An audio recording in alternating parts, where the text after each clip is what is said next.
আমার ৬ বছর আগে বিয়ে হয়। বিয়ে হওয়ার পরে কিছুদিন ভালো যায়। তারপরে টাকার জন্য অনেক অত্যাচার করে, মারপিট করে। এরকম করে ৫-৬ লাখ টাকা আমরা দেই। আমার বাবার বাড়ি থেকে নিয়ে ৫-৬ লাখ টাকা আমি দেই।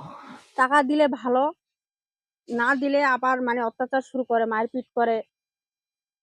ই এরকম করে আমি বাবার কাছে টাকা নিয়ে দিই। এরপরে আমি সহ্য করতে না পারে আত্মহত্যার চেষ্টা করছিলাম। তারপরে আমার বাবা অসহায় হয়ে আরো টাকা দেয়।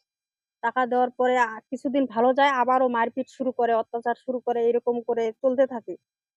এই ১ বছর আগে আবার টাকার জন্য করে, আমি দেই না দেখে ২ লাখ টাকার আরকি চায়।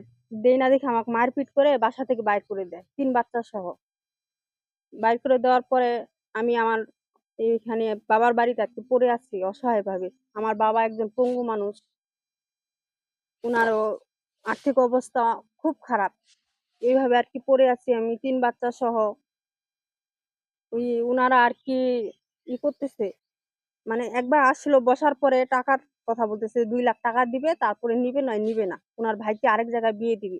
এরকম করে হুমকি দিচ্ছে। পরবর্তীতে আমরা থানায় অভিযোগ করছি। অভিযোগ করার পরও উনারা বসে নাই। উনাদের ওই একটাই দাবি, উনারা টাকা চায়। আমার স্বামী, আমার স্বামী খুব মাইরডাং করে। টাকা চাওয়ার পরে যদি না দিতে চায়, খুব মাইরডাং করে, খুব অত্যাচার করে। অত্যাচার করার পরে খাওয়া-দাওয়ারও খুব কষ্ট। খাওয়া-দাওয়া ওইরকমই করে না। বাচ্চাগুলাকে নিয়ে খুব অসহায়ভাবে পড়ি।